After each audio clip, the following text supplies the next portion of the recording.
pengetahuan umum ibadah. Riset dengan judul riset. Sekedar perlu kita ketahui, riset atau penelitian sering kita deskripsikan sebagai suatu proses investigasi yang kita lakukan dengan aktif, tekun, dan sistematis, yang bertujuan untuk menemukan, menginterpretasikan, dan merevisi fakta-fakta penyelidikan intelektual ini, menghasilkan suatu pengetahuan yang lebih mendalam mengenai suatu historis atau peristiwa, tingkah laku, teori, dan hukum, serta membuka peluang bagi penerapan praktis dari pengetahuan tersebut.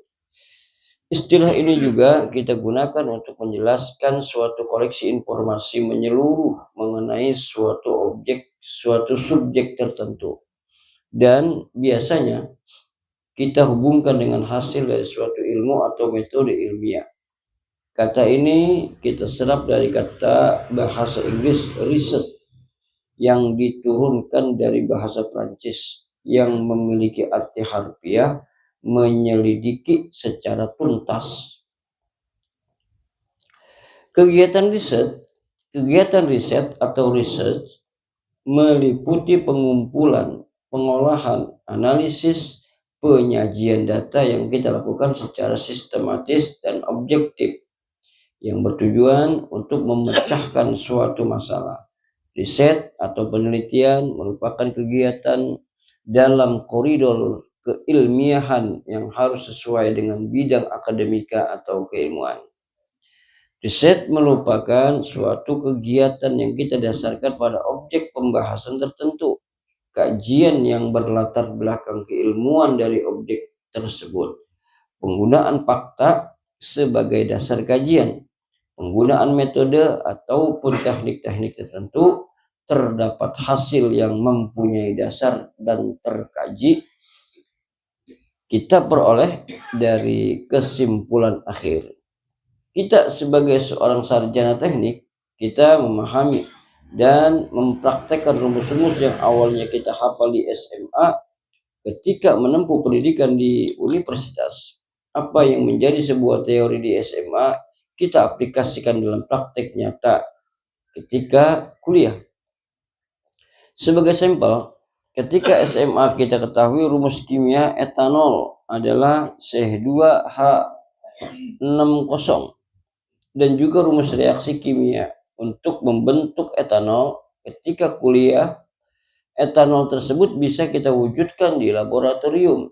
Reaksi kimia yang tadi hanya dalam bentuk tulisan berubah menjadi nyata. Bahkan kemudian dari skala laboratorium berubah menjadi skala lebih besar, yaitu merancang pabrik etanol.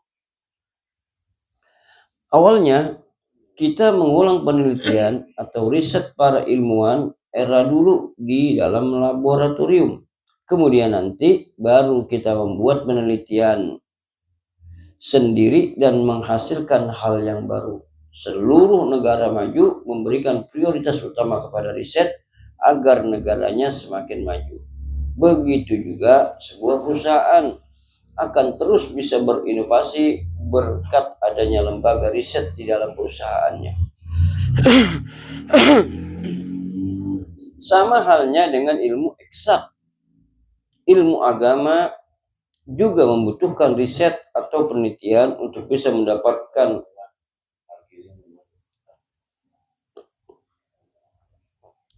sama halnya dengan ilmu eksak. Ilmu agama juga membutuhkan riset atau penelitian untuk mendapatkan hasil sesuai dengan yang dijanjikan atau yang diinginkan. Tujuan akhir beragama adalah mendapat keselamatan dari dunia sampai akhirat. Keselamatan ini tidak dapat dengan serta-merta, tapi harus dengan segala upaya. Allah Subhanahu wa Ta'ala menurunkan para nabi dan rasul untuk membimbing segenap kita sebagai manusia menjalankan rumus-rumus yang telah ditetapkan Allah Subhanahu wa Ta'ala. Kita praktekkan dengan metodologi yang tepat sehingga memberikan hasil yang sama. Tapi sayangnya ilmu agama khususnya Islam hanya kita pahami sebagai ilmu sosial, sehingga dalam rentang waktu 1400 tahun terjadi kebuntuan. Tidak ada lagi hal yang harus kita teliti. Emang kalau bicara fikih, kita sudah mengalami perkembangan puncak sejak abad pertengahan yang lalu. Tapi kalau berbicara ilmu eksak di dalam Islam, maka tidak akan pernah bisa selesai. Sebagian besar dari kita sebagai umat Islam hanya mengetahui Nabi Musa alaihissalam diberi mukjizat oleh Allah membelah laut. Nabi Isa alaihissalam menghidupkan orang mati. Tapi jarang sekali ada yang meneliti atau meriset bagaimana cara Nabi Musa alaihissalam bisa membelah laut, atau apa yang dilakukan Nabi Isa alaihissalam sehingga orang mati bisa menjadi hidup kembali. Padahal Al-Quran adalah kitab yang maha hebat dan bisa mengeluarkan energi tak terhingga untuk mewujudkan mukjizat yang dihistoriskan di dalamnya.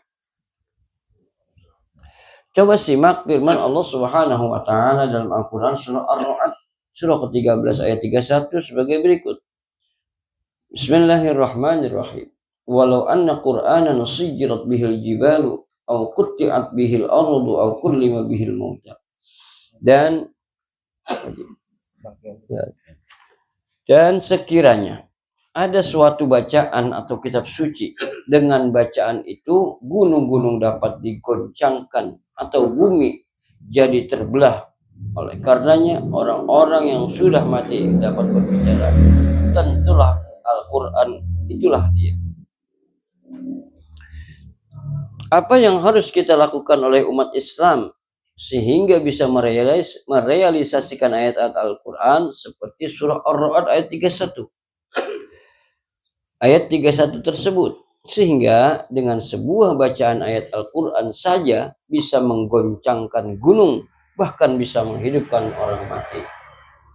Selama ini kita hanya fokus kepada bacaan Al-Quran atau tilawah dengan merdu, sehingga kita lupa bahwa ayat Al-Quran bukan sekedar dialun-alunkan, tapi kita praktekkan sehingga bisa mewujudkan janji-janji Allah di dalam Al-Quran. Firman Allah Subhanahu wa taala dalam Al-Quran surah Al-Hasr surah ke-59 ayat 21. Lau anzalna hadzal Qur'ana 'ala jabalin la ra'aitahu khashi'an mutasaddi'an min khasyatillah wa tilkal amsalu nadribuha lin-nasi la'allahum yatafakkarun. Andai kata Al-Quran kami turunkan di atas bukit atau gunung, maka engkau akan melihat bahwa gunung itu tunduk dan terbelah karena takut terhadap Allah. Dan perumpamaan itu kami jadikan untuk manusia agar mereka memikirkannya. Apakah benar? Apakah pernah maksudnya? Apakah pernah kita coba letakkan Al-Quran di atas bukit dan melihat sebuah bukit bisa hancur?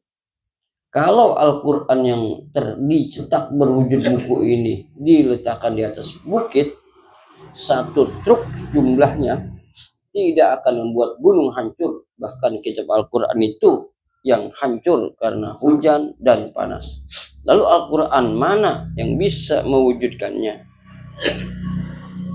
Jawaban semua pertanyaan ini ada dalam Thariqatullah, yaitu jalan kepada Allah, yaitu sebuah metodologi warisan Rasulullah SAW untuk bisa melaksanakan ajaran-ajaran Islam yang maha hebat ini, sehingga sesuai apa yang dijanjikan oleh Allah Subhanahu wa taala. Di dalam thariqat ada guru mursyid yang ahli, seorang master yang mampu mengaplikasikan rumus-rumus rahasia warisan Nabi agar kita sebagai umat ini mendapat kemenangan di dunia akhirat. Umat Islam hanya mengetahui tentang historis atau peristiwa Isra Mi'raj Nabi yang sangat luar biasa, namun jarang sekali ada yang bertanya bagaimana Nabi melakukannya, atau bertanya kalau Nabi harus melakukan Mi'raj untuk bisa sampai kepada Tuhannya, apakah kita sebagai umat bisa sampai kepada Tuhan tanpa Mi'raj? Maka perlu kita ketahui, bagi kita yang beragama hanya pada tataran kulit atau syariat, sangat aneh menerima pertanyaan-pertanyaan kritis tersebut. Sama halnya dengan pendidikan sebelum universitas. Di sana hanya ada dogma saja, meyakini tanpa harus bersusah payah membuktikan. Hafal semua rumus-rumus, kemudian diberi ujian berupa rumus hafalan ini juga, tapi tanpa pernah membuktikan kebenaran rumus tersebut. Bagi kita yang beragama hanya pada tataran kulit atau syariat, sangat aneh. Ulang 2 kali ini katanya. Ya, kita ulang. Bagi kita yang beragama hanya pada tataran kulit atau syariat, sangat aneh menerima pertanyaan-pertanyaan kritis tersebut. Sama halnya dengan pendidikan sebelum universitas. Di sana hanya ada dogma saja, meyakini tanpa harus perlu susah payah membuktikan. Hafal semua rumus-rumus, kemudian diberi ujian berupa rumus hafalan itu juga, tanpa pernah membuktikan kebenaran rumus tersebut. Thariqat ibarat pendidikan universitas, kelanjutan dari pendidikan dasar dan menengah. Di universitas tidak lagi berlaku dogma-dogma, keyakinan bisa kita buktikan. Kita seorang mahasiswa harus bisa menemukan kebenaran dari setiap teori yang telah kita hafal di sekolah. Untuk bisa membuktikan kebenaran teori ini harus dibimbing oleh seorang profesor ahli yang telah berulang kali melakukan riset sehingga nanti hasilnya bisa sama dengan teori tersebut. Kita ketahui bahwa ketika Albert Einstein mengemukakan teori relativitas, di dunia ini hanya 10 orang saja yang mempercayai dan memahami teorinya, sampai kemudian ada sekelompok orang yang bisa membuktikan kebenarannya lewat bom atom yang dijatuhkan di Hiroshima dan Nagasaki. Barulah seluruh dunia mempercayai teori dia. Ucapan Profesor Einstein saja hanya bisa dipahami oleh 10 orang di seluruh dunia. Bisa kita bayangkan bagaimana firman Allah Subhanahu wa taala yang terkandung di dalam Al-Qur'an tentu lebih sulit lagi untuk kita pahami. Maka kebanyakan kita sebagai umat Islam hanya memahami Al-Qur'an dari segi bacaan. Sangat jarang dan masuk kategori sangat langka yang bisa mempraktekkan teknologi yang terkandung di dalamnya, karena memang ahli bidang tersebut sangat langka. Kita tidak akan pernah kekurangan ahli tafsir, ulama-ulama syariat yang terus-menerus memberikan tafsir terhadap Al-Quran. Namun kita pasti kekurangan seorang master yang bisa mempraktekkan kandungan Al-Quran. Master yang bisa mengajarkan bagaimana mengeluarkan energi maha dahsyat dari dalam Al-Quran sehingga bisa kita manfaatkan untuk kemenangan umat Islam. Einstein telah mengeluarkan teori dan di kemudian hari dikembangkan menjadi senjata nuklir. Namun harus diingat bahwa teknologi Al-Quran jauh di atasnya yang bisa memadamkan sekalian nuklir di dunia ini. Tapi tentu saja nuklir ini tidak padam hanya dengan dibaca ayat-ayat Al-Quran sebagaimana yang dilakukan oleh kita sebagai umat Islam selama ini. Al-Quran menjadi obat bagi segala penyakit. Ini yang kita yakini sebagai janji Allah Subhanahu wa taala. Namun pernahkah kita meriset, menganalisa lebih jauh bagaimana cara agar Al-Quran menjadi obat bagi segala jenis penyakit? Sebagian menulis ayat-ayat tertentu dalam Al-Quran di atas piring, kemudian dimasukkan air dan diminumkan. Sebagian lagi membaca ayat-ayat tertentu dan diyakini menyembuhkan penyakit. Tapi apakah ada orang yang memberikan garansi kalau kita membaca ayat-ayat Al-Quran pasti menyembuhkan penyakit-penyakit berat seperti kanker, HIV atau AIDS dan lain-lain? Jawabannya adalah tidak. Bukan Al-Quran yang salah, tapi cara memakainya yang salah. Allah Subhanahu wa Ta'ala memberikan jaminan keselamatan bagi kita yang memeluk agama Islam, keselamatan di dunia dan akhirat. Tapi kita saksikan hari ini negara-negara Timur Tengah yang penduduknya mayoritas Islam terpecah dan porak-poranda. Mesir, Irak, Suriah dan juga Yaman penduduknya berada dalam kehancuran. Tidak ada keselamatan sama sekali di sana. Ribuan nyawa melayang dan orang-orang di sana hidup dalam ketakutan. Belum lagi kita bicara tentang Palestina yang dicengkram Israel. Seluruh umat Islam mengutuk Israel lewat doa-doa. Tapi Israel bukan hancur, tapi bertambah kuat. Di mana letak kesilapannya? Letak kesilapan seluruh kita sebagai umat Islam adalah karena kita melupakan hal pokok dari ajaran Islam, yaitu kerohanian yang dipraktekkan dengan metodologinya, yaitu Thariqatullah. Apakah di negara-negara yang disebutkan tadi tidak ada pengamal thariqat? Tentu ada, tapi bisa jadi ibarat listrik, kabel dan instalasinya lengkap, tapi arus listriknya telah terputus dan tidak ada orang yang mampu menyambungkan arus ini ke pusat segala sumber energi, yaitu Allah Subhanahu wa Ta'ala. Ya, diminum dulu ya, wajib minum.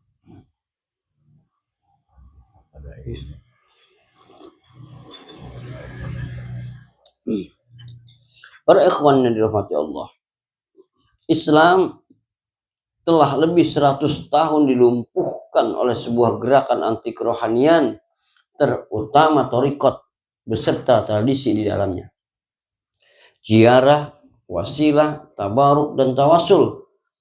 Umat Islam lewat kampanye orientalis berhasil diperdaya. Pusat-pusat thariqat di dunia dihancurkan, dimulai dari Mekah, Madinah, Turki, India, dan menyebar ke seluruh dunia. Pada kesempatan lain, nanti kita akan membuat artikel khusus tentang kerancuan-kerancuan yang dilakukan oleh kita sebagai umat Islam. Sebagai sampel, kita seluruh umat Islam mengharapkan ridho dari Allah Subhanahu wa Ta'ala. Tapi thariqat dianggap sesat dan bid'ah. Lewat thariqat, kita sebagai manusia setahap demi setahap mengenal Allah Subhanahu wa Ta'ala. Bukankah sangat rancu mengharapkan ridho tapi tidak mengenal? Sebagian kecil kita sebagai umat Islam mengharapkan tegaknya khilafah agar umat Islam menjadi kuat. Tapi yang aneh, pencetus gerakan menegakkan khilafah anti kerohanian, anti thariqat, mereka lupa kalau kekhalifahan Islam ini tegak karena dibentengi oleh kerohanian lewat praktek thariqat. Kita tahu bahwa seluruh wilayah kekhalifahan Turki Utsmani dihidupkan dengan thariqat untuk membina umat Islam menjadi kuat dan menang dalam segala hal. Kemenangan-kemenangan dalam perang diperoleh karena batin mereka tidak pernah putus dengan Allah yang Maha Menang. Sebagaimana yang sering kita sampaikan, bahwa ilmu thariqat adalah pelaksanaan teknis dan kerohanian, dan tentu juga pelaksanaan teknis dari al-Islam ini sendiri. Karenanya di dalam ilmu thariqat yang kita perlukan adalah pelaksanaannya, bukan kajiannya. Kalau banyak mengkaji, nanti akan kembali lagi ke syariat, hanya berupa hafalan dan tafsiran. Ilmu thariqat adalah realisasi dari kehebatan al-Islam yang tidak bisa dikalahkan oleh apapun, karena senantiasa beserta dengan Allah Subhanahu wa Ta'ala. Makin banyak beramal dan berubudiyah, maka akan semakin nyata hakikat Islam ini di dalam individu kita. Imam Ghazali dalam kitabnya yang berjudul Al-Munqidh Minhajid Dhalal halaman 128 mengatakan, thariqat ini tidak bisa dimengerti kecuali dengan diseret atau diuji coba. Riset berarti mempersiapkan sejumlah amalan tertentu untuk membuktikan kebenaran pernyataan-pernyataan atau janji-janji dari Al-Quran dan hadis. Selanjutnya, Imam Ghazali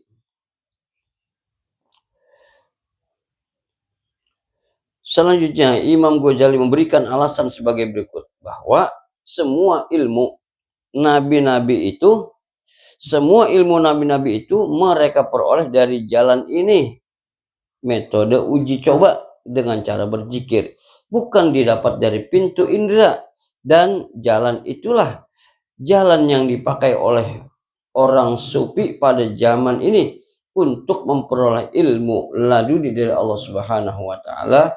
Dan ini merupakan derajat yang sangat tinggi dari segi keilmuan yang tersimpan dalam ilmu kenabian.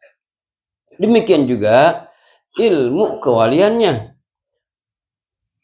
Kitab Al-Munqidh Minadh Dhalal halaman 125.